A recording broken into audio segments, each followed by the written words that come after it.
నువ్వు చాలా మంచిదానివి. నువ్వు మా నానమ్మలా కాదు. నువ్వంటే నాకు చాలా ఇష్టం. అవునా? ఎందుకు ఇష్టమో చెప్పు. అమ్మ చెప్తూ ఉంటుంది. నువ్వు చాలా మంచిదానివంట. ఇంట్లో కావాల్సిన ఉప్పు, కారం అన్నీ పంపిస్తూ ఉంటావంట. మా అమ్మకి ఏ అవసరం ఉన్నా ముందు నువ్వే ఉంటావంట. నువ్వు మా నాయనమ్మలా కాదు. మా నాయనమ్మ ఇంట్లోనే ఉంటుంది కాదు. ఎందుకో అవంటే నాకు నచ్చదు. అందుకే నీ దగ్గరకు వచ్చానమ్మమ్మ. సరేలే గాని నువ్వు వెళ్ళి ఆడుకో. హలో లత, మీ ఆయన వచ్చి పాపని దింపేసి వెళ్ళాడే. అసలేంటి పిల్లలకి నువ్వేం నేర్పిస్తున్నావు? పద్ధతి అనేది నేర్చుకోవడం కానీ పద్ధతిగా ఉండడం కానీ తల్లి దగ్గరే నేర్చుకుంటారే పిల్లలు. ఏం చెప్తున్నావు నువ్వు? అమ్మమ్మ మంచిది నానమ్మ చెడ్డది అని నేర్పుతున్నావా?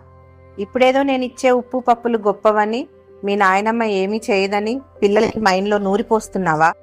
పిల్లలకి ఏది మంచో ఏది చెడో చెప్పడం తప్పు కాదమ్మా.